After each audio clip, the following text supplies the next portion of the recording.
Mansup, novo míssil antinavio, aumenta a capacidade letal da Marinha do Brasil contra ameaças, nota analista. Especialistas afirmam que o Mansup contribui para desencorajar eventuais ameaças à soberania do Brasil em águas jurisdicionais brasileiras, mas frisam que ainda é necessário investir mais em capacidade logística e defesa própria, de forma a se livrar da dependência externa. Após testes bem-sucedidos, realizado em dezembro de 2004, o míssil antinavio nacional de superfície Mansup de sistemas integrados de alto teor tecnológico, empresa brasileira em tecnologia de defesa, está oficialmente pronto para ser incorporado à Defesa Nacional com capacidade de alcance de 70 km de alta precisão. O Mansup usa o sistema Astros da Vibraz para ser lançado. Será armamento das futuras fragatas da classe Tamandaré e visa elevar a proteção da Amazônia Azul e os recursos naturais do Brasil.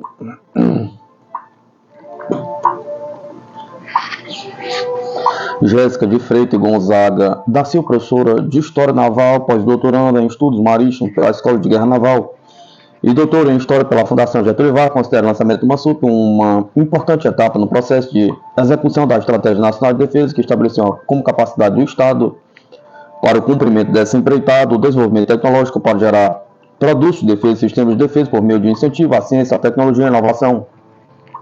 Segundo ela, a contribuição do míssil antinavio para a defesa nacional é ampla. Primeiro, porque aumenta a capacidade letal da Marinha do Brasil contra eventuais ameaças à soberania. Segundo, porque contribui para o incremento da base do Estado de Defesa. Em terceiro lugar, a incorporação desse instrumento reforça a capacidade dissuasória da Marinha do Brasil no âmbito internacional, mediante ampliação de seu prestígio, mas também desencorajando ações predatórias nas águas jurisdicionais brasileiras, afirma Silva. Silva destaca que outro ponto positivo do Mansup é ser referenciado como a conquista da indústria de defesa brasileira e é sábio o interesse do Estado em ampliar o nível de domínio das tecnologias de defesa. Ela afirma que o Mansup emprega o rol de projetos estratégicos da Marinha do Brasil, assim como o projeto do submarino de propulsão nuclear. Recentemente, o governo brasileiro anunciou um investimento superior a 100 bilhões para fortalecer esse ramo da indústria. O Mansup se tornou também um instrumento estratégico de afirmação do Brasil no âmbito internacional como um importante mercado de armamento. Outra perspectiva importante é o reconhecimento internacional que pode ser obtido tendo em vista a tecnologia nacional brasileira. Silva afirma que o Mansup será de grande importância para garantir a proteção da Amazônia Azul, visto que será usado a bordo dos meios navais flutuantes com capacidade de responder a eventuais ameaças. Segundo ela, isso se torna ainda mais especial diante das negociações do governo brasileiro para iniciar a exploração do petróleo na bacia da Foz do Amazonas, da chamada margem equatorial.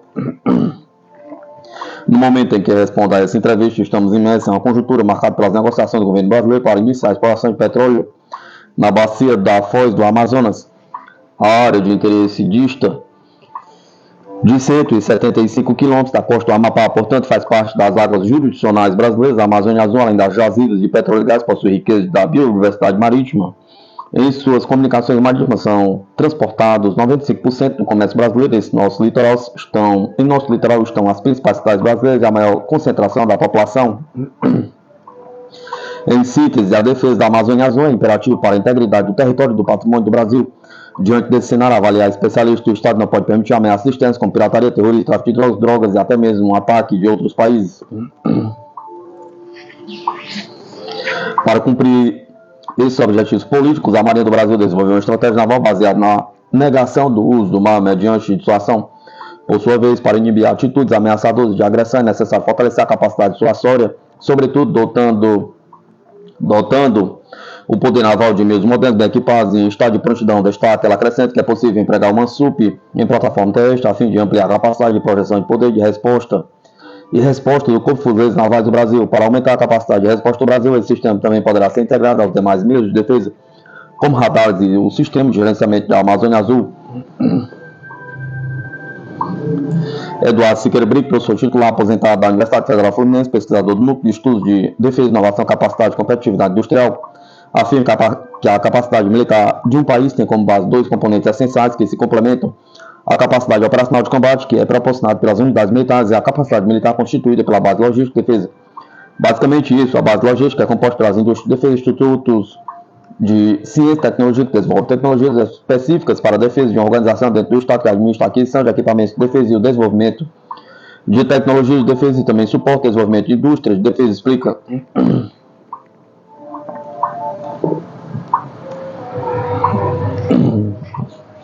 Ele afirma que sistemas de defesa possuem dezenas, às vezes centenas de componentes que têm tecnologia muito específicas, muito próprias, e sem esses componentes não há como fazer o trabalho de defesa. O Brasil produz alguns sistemas de defesa, alguns equipamentos de defesa, mas a maior parte das tecnologias dos componentes que são usados para produzir equipamentos ou sistemas é importada. Depende de vários países. Além disso, o Brasil há décadas tem dado prioridade à compra de produtos de defesa prontos vindo do exterior e afirma. Ele explica que o Mansup é uma sequência no desenvolvimento de um motor para um míssil superfície-superfície, que era o Exocet. A diferença dele em relação ao Exocet é que ele tem um alcance bem maior do que o Exocet, que tinha alcance de uns 40 km. Brick ressalta que o Mansup não resolve o problema do Brasil para negar o uso de áreas para esquadras estrangeiras que ficam longe da costa, seja no mar territorial, no mar da Amazônia Azul. Alguns países, como a China, por exemplo, já desenvolveram mísseis com alcance muito maior, mísseis antinavio com alcance muito maior. Eu achava que o Brasil já deveria estar investindo no desenvolvimento desse tipo de tecnologia, porque o Brasil não terá condição de enfrentar uma esquadra poderosa usando seus próprios navios. Ele afirma que atualmente mais importante do que ter um meio de combate ou um míssil como uma super tem uma capacidade logística, defesa própria capaz de inovar e desenvolver novas soluções para enfrentar ameaças. Então, muito mais importante do que o míssil propriamente dito é ter uma base industrial e tecnológica capaz de conceber e desenvolver esses mísseis. Ele também se mostra cético quanto ao uso do Mansup para a proteção da Amazônia Azul, afirmando que para esse fim são necessários navios de monitoramento em vez de míssil desse tipo. Você precisa de navios de monitoramento, você precisa acompanhar o que está acontecendo e você precisa de navios de patrulha que são muito mais baratos o suficiente para se impor a qualquer pessoa que tente fazer uso indevido dessas áreas. Se chegar ao ponto de um conflito, o Mansup não é para proteger a Amazônia Azul, é para ser usado no combate contra um tipo de ameaça, vai depender do tipo de ameaça também, explica.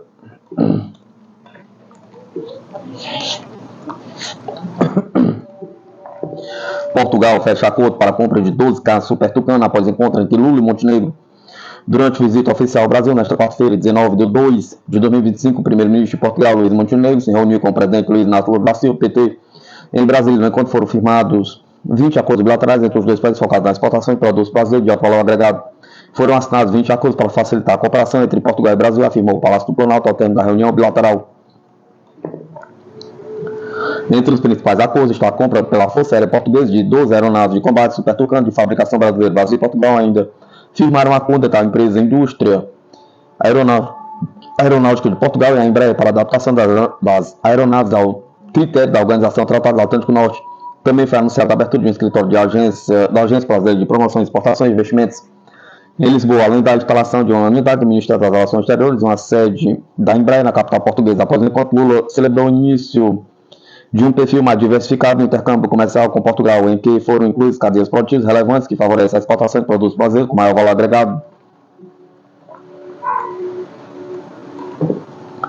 Montenegro, por sua vez, destacou que a reunião abordou o bem-estar dos cidadãos de ambos os países. O líder europeu mencionou a grande comunidade brasileira que vive em Portugal, agradeceu por escolherem o país como residência e destacou sua contribuição para o desenvolvimento econômico. Na sequência, o petista destacou a necessidade de construir a narrativa que coloca os migrantes brasileiros como responsáveis pelo aumento da criminalidade em Portugal. Afirmei ao primeiro-ministro Montenegro que precisamos desconstruir a narrativa mentirosa que associa a migração brasileira ao aumento da criminalidade em Portugal. Sabemos que não há espaço para racismo e xenofobia entre nós, finalizou.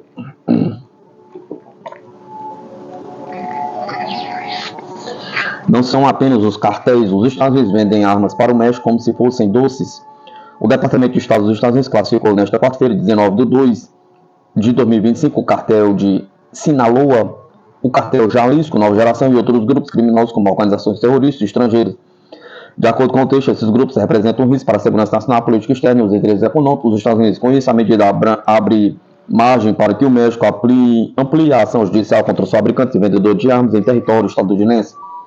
O escritório de álcool, tabaco, armas de fogo e explosivos admitiu recentemente que 74% das armas recuperadas em território mexicano vieram dos estados do Texas, Arizona e Califórnia. Como ficam as fabricantes e distribuidoras diante do decreto? Pergunta questionou a presidente do México, Cláudia Sheinbaum, em 14 de fevereiro, ao destacar que as empresas de fabricação e distribuição de armas dos Estados Unidos poderiam ser consideradas até mesmo cúmplices do crime organizado mexicano.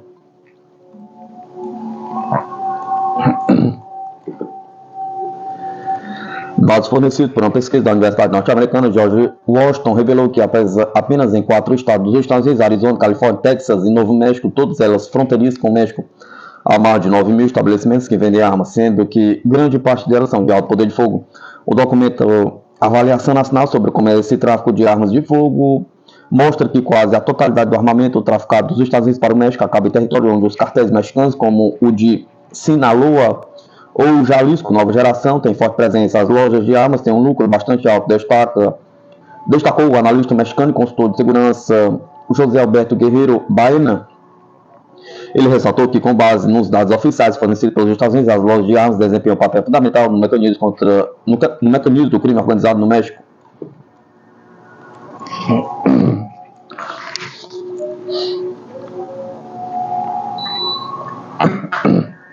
Outro aspecto destacado pelo especialista é que nos Estados Unidos se permite um comércio livre de armas que acaba nas mãos dos crimes organizados sem necessidade de intermediários. A regulamentação flexível tem gerado um enorme fluxo de armas dos Estados Unidos para o México, alertou a especialista independente Montserrat Martínez Teles, integrante do Fórum of the Arms Trade. Não é o mesmo querer comprar uma arma em Nova York do que no Arizona, e isso é importante destacar. É verdade que não há controle. Uma vez que a arma é comprada, não se sabe ao certo onde vai parar. Não há investigações prévias nem como rastreá-la, concluiu. Um estudo da organização governamental Stop Use Arms to México, publicado em 2024, afirma que a violência armada no México aumentou devido ao fim da proibição federal de armas de assalto nos Estados Unidos em 2004 e da declaração de guerra contra as drogas no México em 2007. Segundo o relatório realizado entre 2010 e 2012, estima-se que 253 mil armas de fogo sejam traficadas dos Estados Unidos para o México anualmente. No entanto, a ONG ressalta que em 2022 a produção e importação de armas de fogo nos Estados Unidos duplicou, o que sugere que o número atual pode ser muito maior. O analista Guerreiro Baena afirmou que, embora também exista um mercado negro de armas no México, no país latino-americano há muitas mais restrições para obter armamento de alto impacto. A Sedena, secretária da Defesa Nacional, não vai te vender armas em grande quantidade, enquanto as lojas de armas dos Estados Unidos te enviam armas como se fossem doces. Além disso, as lojas de armas têm lucros bastante altos com isso, observou, de acordo com dados de um relatório da Associação Comercial de Indústria. Na indústria de armas de fogo dos Estados Unidos, a indústria gerou mais de 90 bilhões em atividade econômica apenas em 2023, desde o governo de López Obrador. México interpôs uma ação judicial contra a loja de armas estadunidense com o objetivo de frear armas ilegais provenientes dos Estados Unidos. A primeira ação foi rejeitada, mas a segunda ainda está em andamento. As armas que os réus traficam para o México incluem rifles de atirador de elite calibre 50, rifles que podem derrubar helicópteros e penetrar veículos blindados leves e vidros à prova de bala, rifles de assalto AK-47, AR-15. A afirmação do governo mexicano para a Baena, essa ação tem caráter mais político e serve para chamar a atenção internacional para o problema e pressionar os Estados Unidos a adotar medidas mais rigorosas no controle de armas. No entanto, o especialista ressalta que o processo é complexo e enfrenta resistência significativa de políticos envolvidos na indústria de armas dos Estados Unidos. Tem sido um processo jurídico bastante longo. Além disso, nos Estados Unidos, na época em que a ação foi interposta, havia um governo democrata, e embora os partidos políticos dos Estados Unidos não se diferenciem muito em sua ideologia em relação ao tema das armas, porque no final das contas tem que proteger os interesses americanos, o fato é que muitos dos empresários no setor armamentista financiaram até mesmo a campanha de Donald Trump, disse a especialista. Sobre o assunto, a analista Montserrat Martínez Teles ponderou que a segunda ação judicial interposta pelo governo do México contra as lojas de armas é útil para estabelecer um precedente. Poderia ser o primeiro passo para que haja uma regulamentação sobre o tema, destacou. Eu acho que ninguém imaginou que esse assunto avançaria tanto e chegaria a essa esfera. Em outubro de 2004, a Corte Suprema dos Estados Unidos aceitou os argumentos do fabricante de armas Smith Wesson e do atacadista de armas Interstate Arms, que buscam rejeitar a ação do México que os acusa de facilitar o tráfico ilegal de armas de fogo, os quais acabam nas mãos dos cartéis de drogas mexicanos, como argumenta o país latino-americano. Os juízes aceitaram o recurso das duas empresas contra a decisão de um tribunal inferior que se recusou a descartar a demanda do México. O exército russo lança ataque combinado de precisão contra instalações energéticas ucranianas. As forças armadas da Rússia lançaram na última noite um ataque combinado com armas de alta precisão e grande alcance contra instalações energéticas da Ucrânia que abastecem o complexo militar industrial da Ucrânia, relatou na quinta-feira 20 de 2025, o Ministério da Defesa russo, as unidades do agrupamento russo, 3 recente melhorar sua posição tática no fronte, eliminando até 280 militares, 5 tanques, 4 veículos blindados de combate, inclusive 2 veículos de transporte pessoal M103, 3 outros veículos e 8 peças de artilharia de campo do inimigo.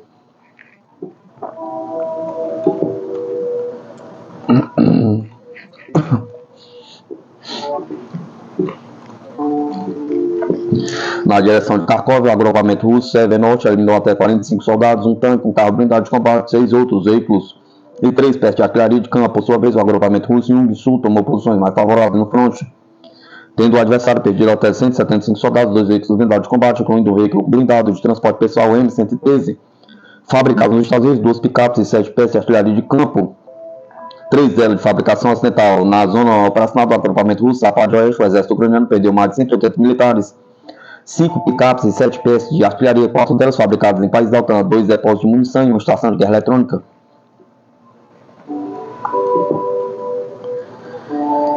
Já as unidades do agrupamento russo Vostok Leste eliminaram até 155 militares, 2 veículos de combate blindados, 9 outros veículos e 3 peças de artilharia das forças ucranianas. O agrupamento russo Dnieper eliminou até 90 militares, 2 peças de artilharia, 2 depósitos de munição, estação de guerra eletrônica e de contrabateria das forças armadas da Ucrânia. Além disso, a defesa antiaérea russa abateu um caça MiG-29 da Força Aérea da Ucrânia, 4 bombas guiadas Hammer de fabricação francesa, 5 projetos de sistema HIMARS de fabricação norte-americana e 112 drones de asa fixa. No total, desde o início da operação militar especial, o exército russo destruiu 655 aviões do adversário, 283 helicópteros, 44.007 veículos aéreos não tripulados, 594 sistemas de mísseis antiaéreos, 21.534 tanques e outros veículos blindados de combate, 1.518 lançadores de foguete, 21.883 peças de artilharia de campanha e morteiros, 31.846 veículos militares especiais.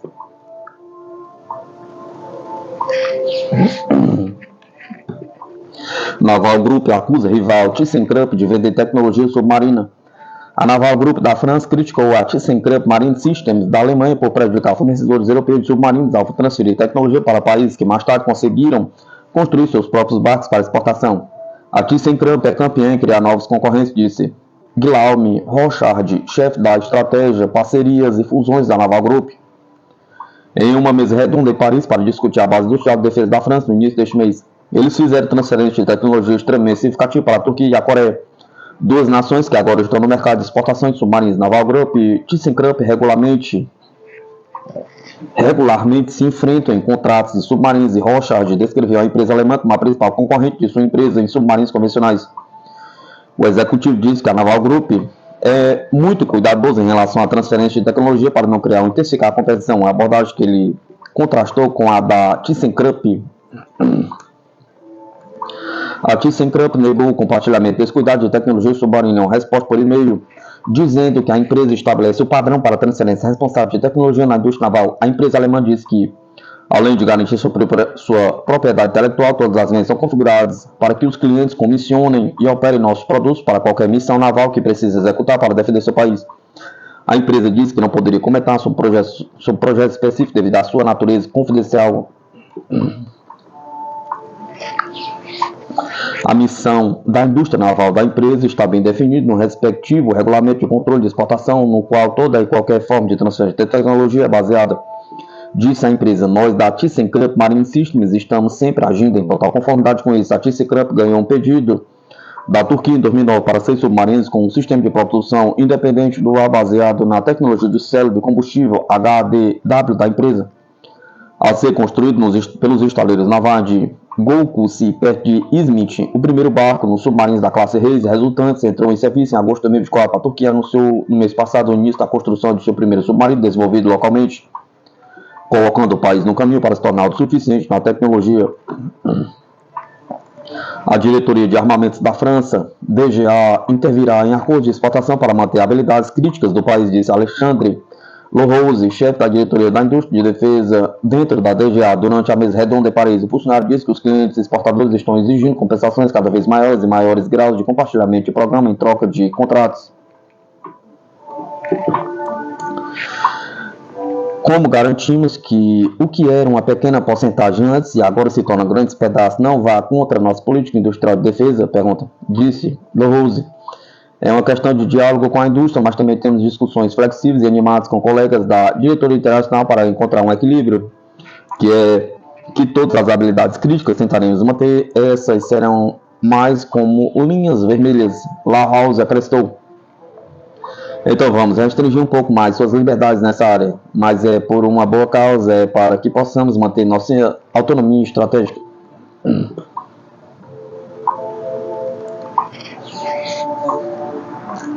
A ThyssenKrupp forneceu o projeto e os principais componentes para os submarinos classe 214 para a Coreia do Sul, construído pela Hyundai Reeves Industria Hanwha Ocean, com os 2 primeiros barcos comissionados em 2008.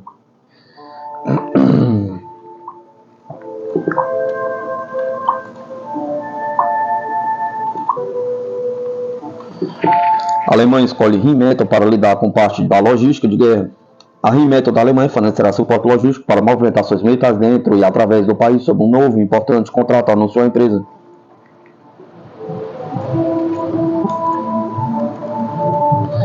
O acordo faz parte de um esforço alemão mais amplo para transformar a Bundeswehr em uma força mais pronta para combate e de esforços para preparar a sociedade alemã para crises futuras, incluindo a defesa armada do país. O contrato é estimado em cerca de 260 milhões de euros ao longo dos próximos 3 anos, foi anunciado pela fabricante alemã de armas em 19 de fevereiro. Ele envolve fornecer e administrar moradia, alimentação, descarte de ruídos, fornecimento de energia e abastecimento, entre outras tarefas, de acordo com a licitação do governo, delineando o escopo do contrato. As tarefas em torno da criação e administração de tais centros de suporte de comboio estão sendo cumpridos pela Rheinmetall Project Solution como o parceiro de serviço completo desde 1º de janeiro. O acordo terá duração de 3 anos, com possibilidade de 2 extensões de 1 ano até o final de 2029. Notavelmente, o contrato estipulou que as tarefas delegadas ao ramo de logística da Rheinmetall ainda seriam de responsabilidade da empresa, mesmo em tempos de guerra ou se uma cláusula de assistência mútua, artigo 5 da OTAN, fosse assinada. Ele também se aplicará não apenas à prestação de serviços para unidades alemãs, mas também para tropas aliadas em trânsito pela Alemanha, incluindo forças da OTAN, Nações Unidas, União Europeia ou parceria para a paz.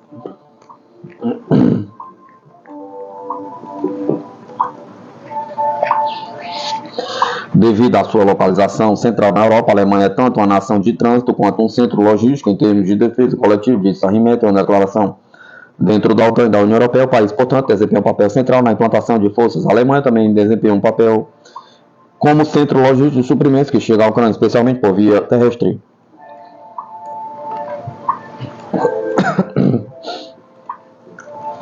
A Rheinmetall, talvez mais conhecida por fabricar tanques, caminhões, artilharia, outros equipamentos militares, e o preço de suas ações aumentar 10 vezes desde o ataque em grande escala da Rússia à Ucrânia em 2022. Em junho de 2024, a empresa sediada em Düsseldorf recebeu um contrato da Bundeswehr para entregar até 6.500 caminhões no valor de até 3,5 bilhões de euros. O acordo de logística marca a expansão do envolvimento do setor privado na logística militar da Alemanha. É a primeira parceria da indústria sob o classificado Operation Plan German da Alemanha para uma reestruturação das forças armadas do país para torná-la mais resiliente e eficaz.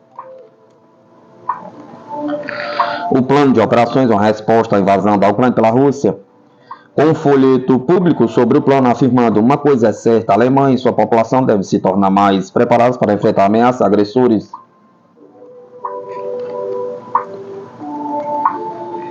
Austrália e Nova Zelândia monitoram 3 navios de guerra chineses na costa da Austrália. Os militares australianos e neozelandeses estavam monitorando 3 navios de guerra chineses se movendo anormalmente para o sul, ao longo da costa leste da Austrália. Uma missão desconhecida, disseram autoridades na quinta-feira.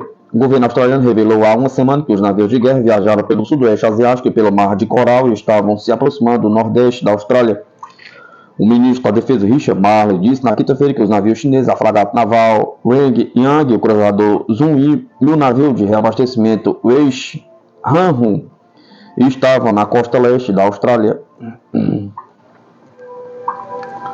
Autoridades de defesa não responderam a um pedido de comentário sobre uma reportagem do Financial Times de que o grupo de trabalho do exército chinês estava a 150 milhas náuticas a leste de Sydney. Não há dúvida de que este não é um evento sem precedentes, mas sim um evento em comum, disse Marles à televisão Sky News. Marles disse que navios da Marinha e aviões da Força Aérea Australiana estavam monitorando os movimentos dos navios chineses em águas internacionais que estão na zona econômica exclusiva da Austrália. A área, além de suas águas territoriais, onde uma nação tem direitos econômicos exclusivos. Eles têm o direito de estar onde estão. A Austrália também tem o direito de ser prudente e estamos monitorando de perto quais são as atividades do grupo de trabalho, disse Marley aos repórteres. O que faremos quando esta missão terminar por parte do grupo de trabalho chinês é nos envolver em uma avaliação completa de que os chineses estavam buscando alcançar em relação a esta missão, acrescentou.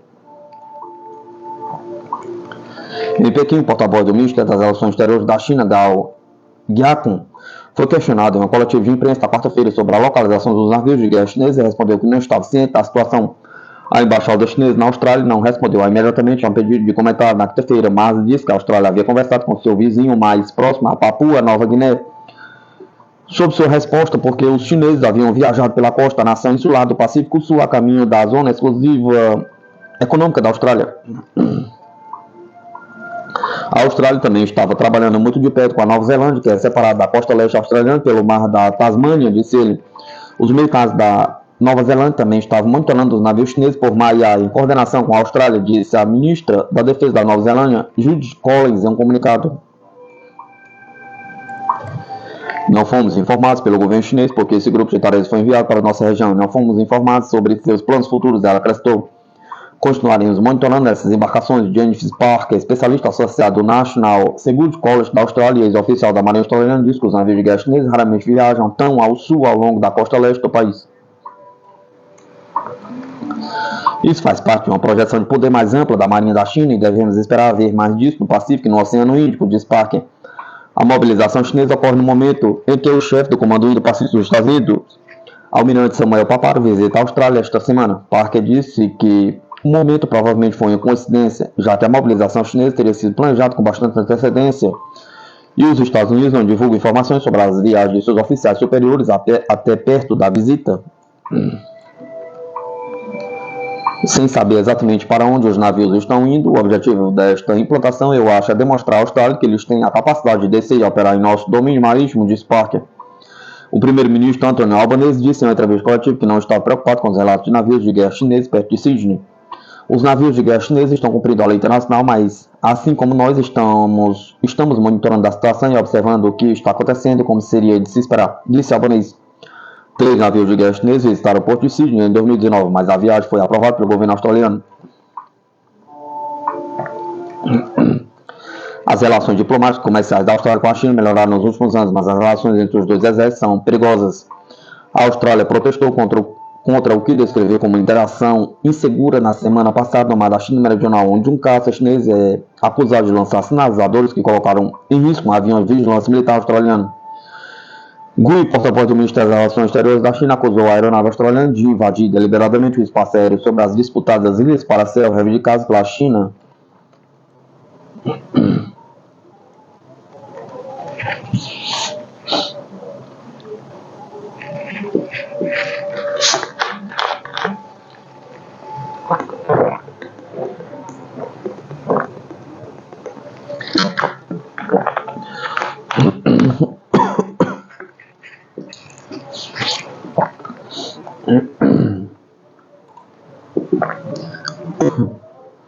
As 2.000 armas nucleares táticas da Rússia explicadas em uma palavra. As armas nucleares táticas e os mísseis hipersônicos da Rússia representam uma ameaça significativa à segurança ocidental, com uma estimativa de 2.000 armas nucleares táticas implantáveis. A Rússia priorizou opções nucleares de baixo rendimento, incluindo o veículo hipersônico de propulsão e planeio, a Vanguard e o míssil balístico Oreshnik, que supostamente viaja a Mach 10.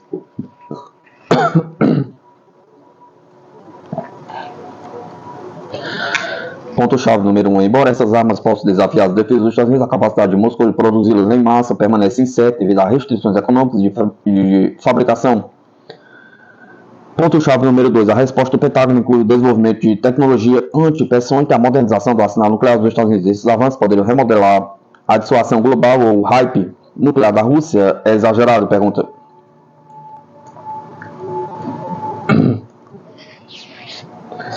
Armas nucleares táticas e mísseis hipersônicos da Rússia, uma ameaça crescente? Pergunta. Os mísseis nucleares táticos da Rússia são uma ameaça significativa ao Ocidente. A ameaça é significativa o suficiente para que os Estados Unidos estejam desenvolvendo seu próprio arsenal de armas nucleares de baixo rendimento.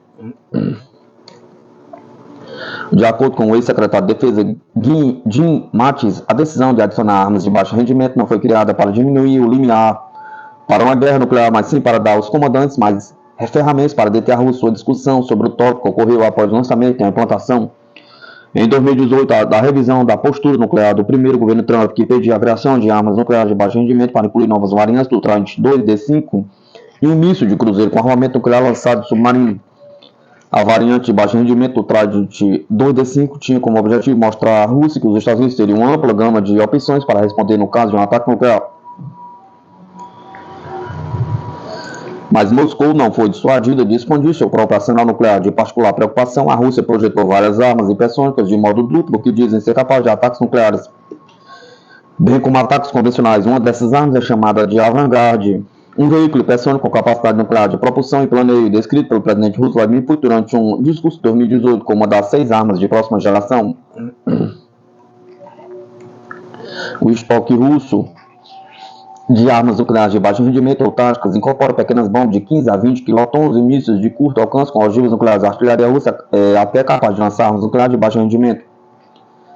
Um ensaio publicado no US Naval Institute Proceedings em 2018 diz que a Rússia operava na época cerca de 2.000 armas nucleares táticas implantáveis.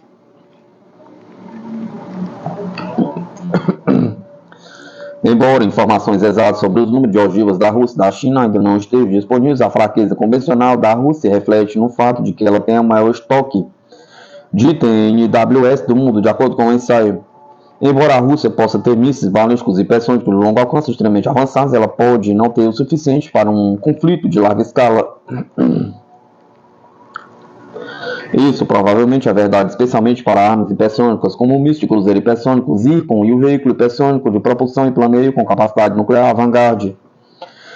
Por mais eficaz ou tecnologicamente avançado que essas armas possam ser, a Rússia tem problemas econômicos e de produção de longa data que provavelmente prejudicam a capacidade do país de aumentar a produção e de fabricar os mísseis nas quantidades necessárias para realmente causar impacto em uma guerra entre grandes potências.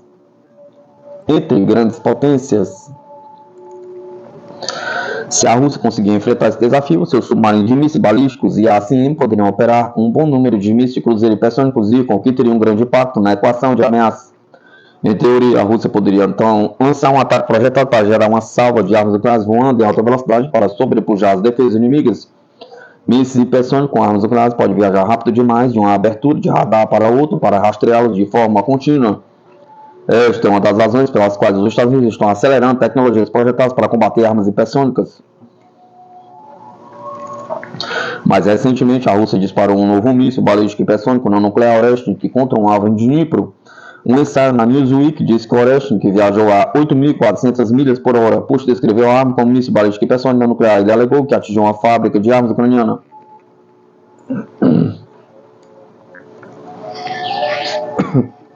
Não existem atualmente contramedidas contra tais armas, diz Putin, após o primeiro uso do Oreshnik em 21 de novembro. Esses mísseis atingem alvos a velocidade de Mach 10, 2,5 a 3 km por segundo.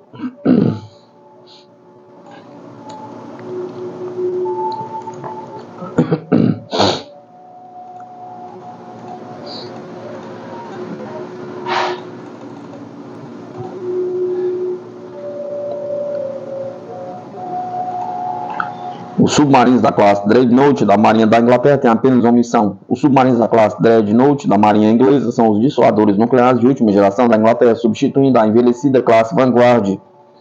Sua missão é garantir que a Rússia e a China permaneçam dissuadidas. Ponto-chave número 1. Construídos com propulsão nuclear, design stealth avançados e o compartilhamento de mísseis comum compartilhado com a classe Columbia da América. Esses submarinos garantirão a dissuasão contínua no mar, apresentando um sistema de gerenciamento de controle de veículo ativo da Base System, uma polpa em formato X, mais silenciosa e sonar aprimorado. O Dreadnought será mais difícil de detectar do que nunca.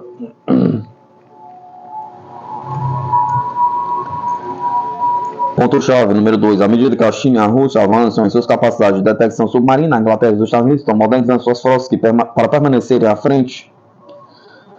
A Inglaterra está avançando com o desenvolvimento de seus submarinos nucleares da classe Dreadnought. Esses submarinos são projetados para substituir a classe Vanguard da Marinha Inglesa e transportar mísseis nucleares Trident 2 para os reinos ocultos do domínio submarino.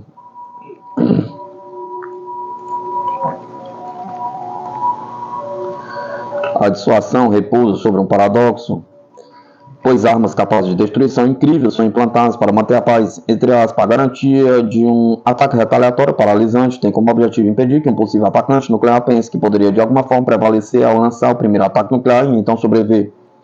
Submarinos carregando armas nucleares garantem essa retaliação, dado o ritmo acelerado com que a China está aumentando seu arsenal nuclear e as melhorias tecnológicas, como a tecnologia de detecção de submarinos de última geração, tanto da Rússia quanto da China. A Inglaterra e os Estados Unidos precisam modernizar seus meios de dissuasão submarinos, assim como submarinos da classe Ohio da Marinha dos Estados Unidos. A classe Vanguard da Inglaterra precisa de uma substituição mais silenciosa de alta tecnologia. A classe Vanguard entrou em serviço na década de 1990 e foi planejado para operar por 25 anos, assim como a Ohio. Ela foi estendida muito além de sua vida útil prevista, e assim como os Estados Unidos, a Inglaterra precisa urgentemente para manter o que chama de dissuasão contínua no mar. A tecnologia que está sendo construída nos barcos da classe Dreadnought da Inglaterra se aliará com os emergentes submarinos da classe Columbia da Marinha dos Estados Unidos, que estão em desenvolvimento para substituir a classe Ohio. Talvez o elemento mais significativo desse alinhamento seja o Common Missile Compartment, desenvolvido em conjunto. As classes Columbia e Dreadnought usarão o mesmo módulo de seção intermediária para abrigar mísseis nucleares. É provável que haja outras tecnologias compartilhadas entre os dois submarinos, como uma polpa mais silenciosa em formato de X e sistemas de navegação computadorizados automatizados fly-by-wire.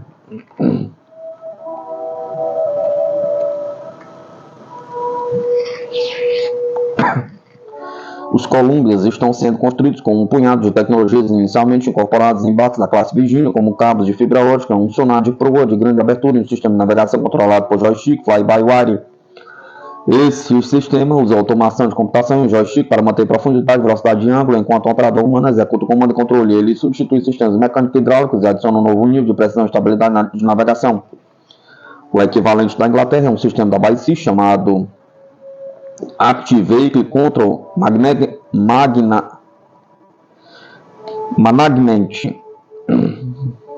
uma inovação que um ensaio da BAIC descreve como adaptação de controles que são normalmente usados em aeronaves fly-by-wire e a aplicação deles em um ambiente marinho. A eletrônica, explicam os desenvolvedores, será usada para controlar o rumo, inclinação, profundidade e flutuabilidade dos futuros submarinos.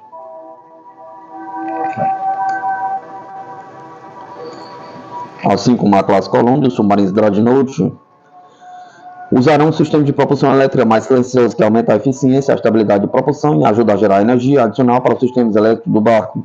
Novos modelos de design do Dreadnought foram lançados recentemente pela BAIC, pela Marinha Inglesa, e eles estão mostrando uma proa revisada e uma configuração diferente do que foi planejado anteriormente. Há poucas especificações disponíveis, mas a Marinha Inglesa publicou especificações limitadas para o barco, incluindo o deslocamento de 18.600 toneladas e um comprimento de 504 pés. De acordo com o ensaio do Bulgário Militar, o projeto melhorará a furtividade, a manobrabilidade, a eficácia e combate. O casco do modelo exibe um perfil suave e cilíndrico, que reduz a resistência hidrodinâmica e facilita o movimento subaquático silencioso, diz a publicação. O submarino apresenta uma proa elíptica projetada para melhorar o fluxo laminar de água, reduzindo sua assinatura acústica. Isso é crucial para submarinos estratégicos que devem permanecer indetectáveis durante missões de longa duração.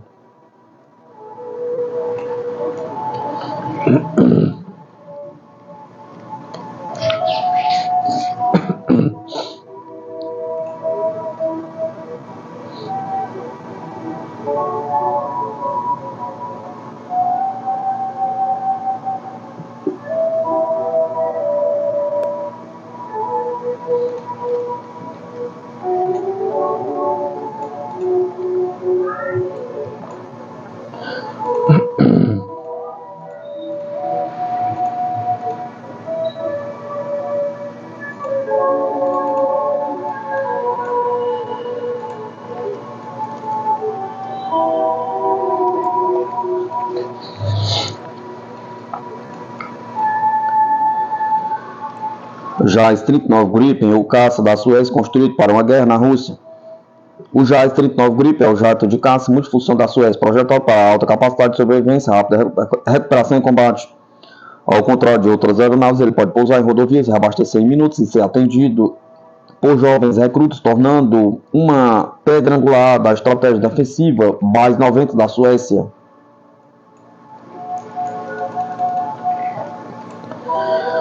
Ponto-chave número 1. Modelo mais recente do Gripen conta com 10 pontos de fixação radar de última geração e mísseis meteor de longo alcance. Ponto-chave número 2. Com baixo custo operacional e alta confiabilidade, o Gripen é uma escolha popular no mundo todo, servindo nações como Brasil, África do Sul e Hungria. A ágil econômica e comprovada em combate, o Gripen continua sendo um dos melhores carros para as forças aéreas modernas.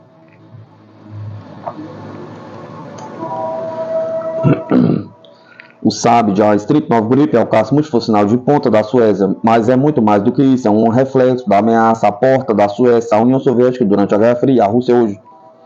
O Gripen é a peça central do sistema de base aérea Base 90 da Suécia, que evita grandes bases aéreas centralizadas em favor de pequenos grupos de aeronaves dispersos por toda a Suécia.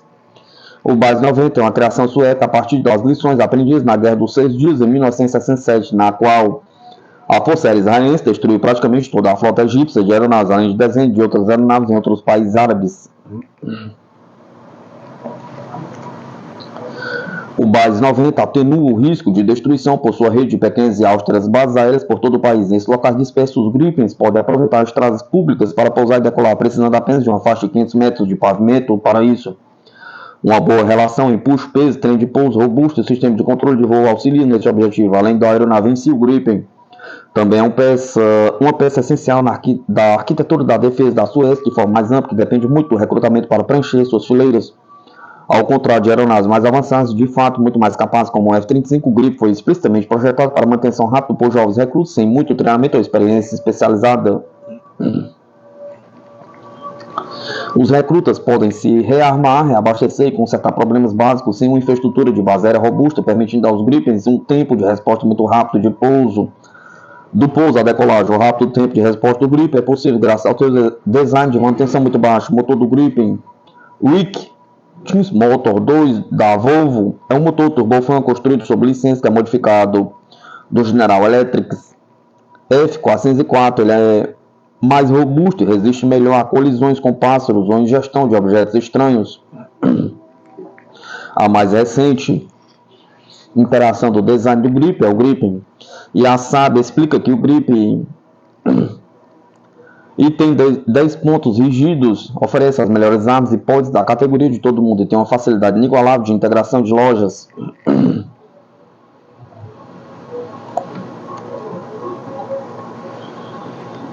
Ele continua explicando que o Gripen pode conduzir missões à superfície. Reconhecimento da supremacia aérea é alcançada com um transporte de até 6 mísseis A, Meteor Beyond Visual Range, 2 mísseis Waiting Visual Range, Iris-T. Armas como essa, combinadas com a capacidade de usar meios ofensivos e defensivos simultaneamente, permite que o Gripen detecte, engaje, suprima ou destrua alvos de forma eficaz. Embora a Suécia não opere nenhum porta-aviões, ela oferece uma variante navegável do jato que pode operar a partir de porta-aviões nas configurações Catabo e Stoubar. O motor também é marinizado para operação em ambientes de alta umidade e pode resistir à injeção de sal da água do mar.